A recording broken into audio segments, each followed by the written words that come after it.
the Mojo Mundi podcast, where it's all about magic, manifesting, and movement.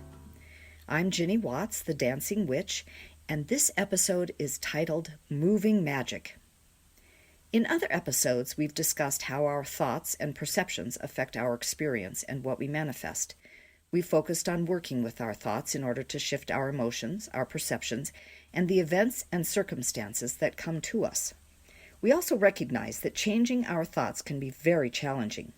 It is especially difficult to change our thoughts about an occurrence that is distressing, one that is in significant contrast to what we want to happen. It often feels impossible to think about the unwanted situation in a different way, and it can feel equally impossible to turn our attention away from the unwanted situation to something else. Our brains perseverate on the unwanted circumstances in a vain attempt to think our way out of something we don't have control over. It turns out that Mojo Mundi is an antidote to feeling stuck with negative thoughts, emotions, and circumstances. I'd like to share the meaning and power of Mojo Mundi, but before that, I'd like to give some foundation to our conversation. What other options are there then if we feel we cannot shift our thoughts in order to shift our energies? What ancients, our ancestors, and what many contemporary indigenous people around the world know is that everything is energy, including our bodies, our thoughts, our feelings, and our movements. Since before recorded time, physical action, movement, has been used to shift energy and to shape energy. As we move, we shift the energy of our bodies, our thoughts, our emotions, our creativity, and in doing so, we can shift the energy that affects the world around us. We can see the use of physical actions to shift and shape energy in the practice of kneeling and folding hands to pray, in the sun dances of some indigenous cultures in North America, in the practices of Tai Chi, yoga, karate, and Aikido. We witness the beauty and power of movement as spiritual or energetic practice in the classical dances of India and in the plethora of sculptures, paintings, and engravings found at ancient archaeological sites. Humans, however, are not the only members of creation to utilize movement to shift and shape energy. Each year, sandhill cranes gather in an amazing dance in the autumn. These magnificent and graceful birds gather in groups on the ground, feeding on the fall bounty in preparation for their annual migration. As the time comes for them to depart, they rise up into the sky. Groups of cranes begin to join in a slow, spiral flight. Once all the cranes in the area have joined this magnificent flow, the wheel of birds begins to rise and rise and rise in circular movement until their calls can no longer be heard and their bodies disappear into the expanse of sky. Only then do they begin their migration south. This wheeling dance happens every year and has happened for longer than humans can remember. In the spring, the sandhills return north to perform a new ritual. As the cranes settle into their summer home, they gather in small groups, feeding and resting after their long journey. During this time, they perform an intricate dance, an organized, repetitive, purposeful set of movements to connect with their mates. Cranes mate for life. If a crane loses its mate, or if it is a new adult and is unmated, the dance serves to bond two newly mated cranes. Yet even the cranes who have been mated to one another for years perform this dance, every year, at the same time of year. After the dance has raised and shifted the energy among the couples, the cranes move off to nest and raise their young. The dances of the cranes are just one example of the innumerable actions of the natural world that shift and shape energy. Through the succession of seasons, we see the dance of plants. As a single tendril root bursts forth from the silent resting seed in spring, followed by a tiny shoot growing up and out in a slow, turning spiral movement, leafing out, flowering, fruiting, dropping fruit and seeds and leaves, moving to dormancy and resting until spring calls forth the same dance of life in the new year. The active movements of the plants are necessary to shift energy, moving each plant through its annual cycle. Our ancestors recognized the wisdom of creation and its dances. They saw the power of their own actions to shape their physical environment. They watched the migration of animals, the cycle of seasons, the movement of water and wind, and they began to consciously create dances to move energy within themselves and in harmony with their environment in order to manifest, to pray for change, to co-create with Creator. What I have discovered in teaching world dance for over 40 years is that dance not only changes people physically, it changes their emotions, their perceptions of themselves and others, their experiences, and their connection to spirit. Dance drawn from indigenous and ancient cultures, done to music drawn from indigenous and ancient cultures, is particularly powerful. World dance is the sister of world music, a genre of music that blends traditional and modern rhythms, melodies, styles, and instruments from diverse cultures across the globe. World music embodies the richness that diversity brings to our lives and grows out of the commitment of artists from around the world to work together toward a peaceful life for all creatures on Earth.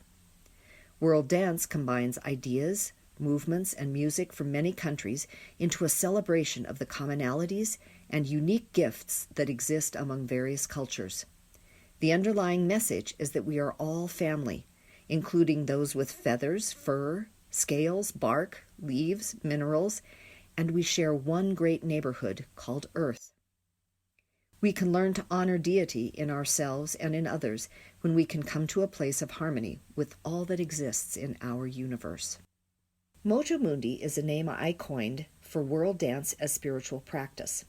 That is, using world dance to move and shift energy in ourselves and to help us understand that our bodies and the earth are sacred and spiritual. According to the online etymology dictionary, mojo is probably a Creole word, perhaps from the Fula, the language of the Fulani of West Africa. Mojo is a complex concept that is similar to, but not synonymous with, the term medicine of the indigenous people of North America. Mojo means power and magic and spirit, and it also implies one's idiosyncratic manifestation of spirit, one's unique personal kind of power, spirit, and magic. Mundi is Latin for of the world, according to Stack Exchange. These two words together, mojo mundi, roughly translate to cosmic, that is, cosmic with a K, cosmic energy of the world, a phrase that describes the unique spiritual power in each one of us as we exist on Earth in this moment. Mojo Mundi also relates to the power of world dance to help us be our most dynamic, creative selves in our time on Earth. We will explore much more about Mojo Mundi, world dance, cosmic with a K, energy, intention, and movement in later episodes. For now, let's focus on the idea of energy, movement, and shifting our thoughts and mood. Whether or not we buy the idea that everything is energy, or subscribe to the belief that movement is a cosmic activity, I can guarantee that we have experienced movement shifting mood and thoughts. We don't have to rely on the ever-growing mountain of research that supports the reality of movement increasing positive mood, positive thoughts, and changing our brain chemistry and activity, as well as our experiences of life. I invite you to think back to a time when you or someone you know was struggling with frustration. At some point, you or your someone said something along the lines of, "I gotta go for a walk and clear my head." Or you or your someone went for a run, went to the gym, started cleaning the house, or cranked up some good tunes and sang loudly and unabashedly. When you or your someone completed the activity, you or that someone felt better, was thinking at least a little more clearly, and or had a respite from the troubling emotions and thoughts from before. When we move, we change our heart rate, our breathing, and the rhythmic movements of our limbs, torso, and head. Energy is waves, and waves are rhythm. Even singing is a physical activity that shifts energy. Yep, singing burns calories. More importantly, singing shifts our breathing and heart rhythms and our brain waves and chemistry. Movement changes our brain waves and chemistry as well. And different kinds of movement affect different parts of the brain, as well as affecting the entire brain in different ways. When something difficult or challenging happens, we have an opportunity to relax, to be present to the moment, and to recognize that we are receiving important information and communication from Deity and from our wisdom within. Ideally, we are able to be present, to trust that we will be okay, and that there is a way through the difficulty.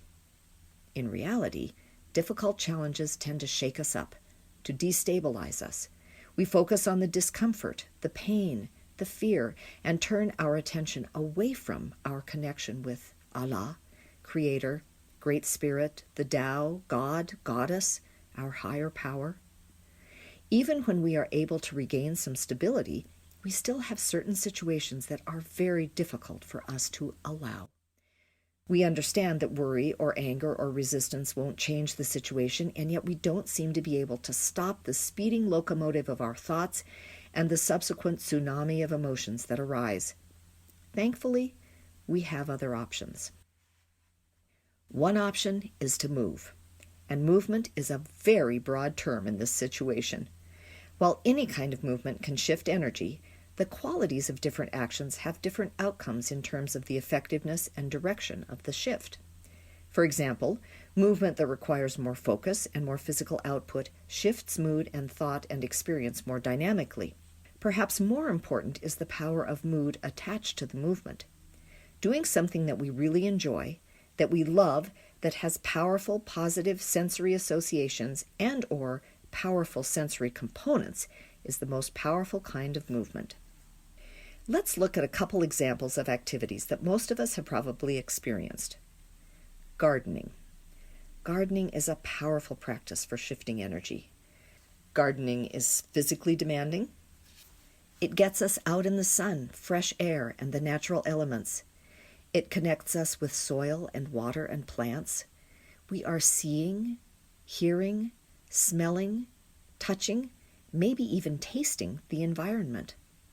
For people who like to garden, it offers us a sense of accomplishment, of giving back, of being creative, of connecting with all that is, of being of use. All these sensory experiences, thoughts, and physical actions vibrate at very positive and powerful levels. What we vibrate attracts sensations, thoughts, feelings, emotions, and experiences of a similar vibrational frequency. In addition, the vibe, that is the vibration, of gardening is antithetical to the vibe of worry, regret, fear, anger, and mistrust. When we shift to feeling joy, connection, satisfaction, to smelling the flowers and running soil through our fingers, feeling the sun warming our backs, we cannot simultaneously feel fear or anger. We can switch back to those antithetical vibrations, but we can't hold them simultaneously. Cooking. Often when I cook, I love to listen to music as well. The combination of the physical interactions with food, dishes, tools, burners, recipes, adjustments in ingredients, smells of spices, tasting the recipe as I proceed, can form an intricate weaving of positive vibrations. When I add in listening to music, singing and dancing along, I amplify the positive vibrations to an experience of pure joy. And I am not a fantastic cook. I am a student, learning to enjoy the process. There is an important ingredient, to carry on the metaphor of cooking, that needs to be present, however, if action is going to shift energy. That ingredient is attention. Not intention, but attention. If I love cleaning house, it can be a vibe changer. If I enjoy the physical effort of vacuuming, gathering up and carrying laundry to the washing machine, scrubbing the dirty dishes and seeing them shine as they come out of the sink or dishwasher clean and warm, if the smell of lemon pledge is associated with feelings of a job well done or loving memories of mom, if setting my surroundings in order is a touchstone for recognizing what I do have control over and what I don't control, cleaning house can be a powerful spiritual practice and a vehicle for changing my vibration. If instead as I'm cleaning house, my attention is on all the things I wish I'd said to my coworker when she screwed up my project, or I'm observing and growling over every dirty sock, dirty dish, and dirty remark left behind by my roommate, or if I am scrubbing the same plate over and over for 15 minutes straight while I am immersed in the repeating scene of embarrassing myself in front of the other customers in the grocery store, cleaning house will be certainly less effective and likely completely ineffective at changing my vibration. We must be able and willing to be present to our activities, our movements. Thankfully, activity will change vibration somewhat even if we aren't present. And the more that an activity demands and engages all our energies, physical, mental, emotional, creative, social, intuitive, and ethereal, the more effective and powerful it is. Movement, particularly the more vigorous it is, has a positive impact on the body, including the brain, heart, lungs, and gut. The brain, however, is very effective at undoing the positive impact if we don't consciously choose otherwise. If we really want to empower our actions, the importance of engaging the whole self as much as possible cannot be overstated. Choosing activities that we naturally enjoy and find inherently engaging are the keystones to changing vibration despite stuck thoughts and emotions.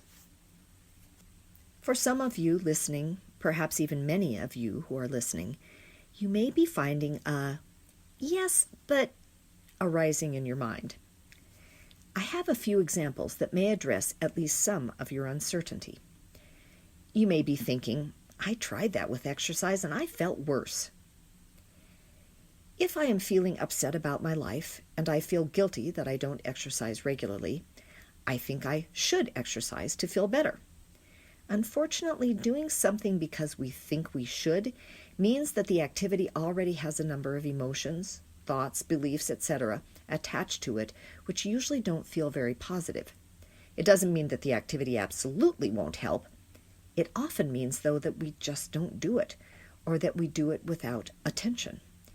If we can shift away from should and towards something more neutral, like, I could experiment with working out and see if it helps, we are more likely to take the action, be paying attention to how it feels, and find some benefit from the action at the end of our experiment. Another possibility is to choose a physical activity that we enjoy but don't usually think of as exercise and recognize that it actually constitutes exercising and then do it. We don't want to lift weights or go to Zumba, but we do like it when we take our dog Snooky for a walk around the block. We want to walk Snooky more. She likes it, and so do we. That counts as working out. We're more likely to be able to pay attention to how nice it feels to walk Snooky, instead of getting caught up in how annoying it is to drag out the 10-year-old box of unused dumbbells from the back of the closet, or how preposterous the Zumba teacher's hair is. You may think, I tried to stay busy, but I still couldn't stop all the worry thoughts. It is most effective to choose an action that elicits emotions different from what we are struggling with in the moment. If we are feeling out of control, we want to be doing something that moves our bodies and helps us recognize what we do have control over. If we keep running sad scenarios through our head when we've done all we can to honor the loss, we can choose to take actions that help us connect with what we love, or that create feelings of purpose or peace. It is more helpful to find an activity that naturally elicits emotions, thoughts, sensations, and connections that are opposite to the distressing feelings and thoughts we want to shift. You may say to yourself, mowing the lawn helped me feel better, but it certainly didn't solve the rest of my problems or wipe out all the bad feelings. Here is where we come to the art of allowing. The art of allowing is another way of saying having faith or trust. Feeling better is the point. The point is not to cure the ill immediately or resolve the problem right now. Life generally doesn't work in the immediate. Energy takes time to shift. Sometimes a little time, sometimes a lot more time. That's actually a positive, as the Abraham through Esther Hicks point out. If energy and what we manifest responded immediately to every little shift in our energy, we would be experiencing ups and downs that would result in emotional, intellectual, spiritual, and physical whiplash. The goal is to allow for any positive change and to let that taste of positivity be our focus for as long as we can. I can say to myself, I danced, and I actually feel a little better. I'm more relaxed. I finally feel like eating something. And maybe I'll sleep a little better too. It's okay to repeat the positive action. We may need to do it a lot, and we may need more than one activity. Whether we are coping with an acute situation that will pass or a long-standing limiting belief, practicing positive vibrations strengthens positive vibrations. So consider going for a vibe that's even a little bit better and valuing the shift. Value the change, even if it only lasts a while. When we focus on the fact that we indeed can shift our vibration, even in the most difficult circumstances, we are already thinking differently, and we don't have to limit ourselves to one attempt. Try different options and repeat options more than once. Just the act of looking for a potential positive will actually shift vibration. Finally, it is more powerful to boost an already helpful, effective vibration than it is to try to counteract an obstructive, detrimental vibration. We don't have to wait till we're feeling unhappy, afraid, lonely, sad, or angry to move our bodies and our energy. We can regularly do things that bring us joy, that help us feel effective, that give us practice at controlling what we do have control over. Just a hint, what we do have control over is ourselves. Things that connect us with other joyful people, that bring us close to the divine. Right now, I am going to be quiet for a bit and invite you to think about physical activities that you really enjoy, that you know shift your mood and vibration, that bring you closer to your higher power.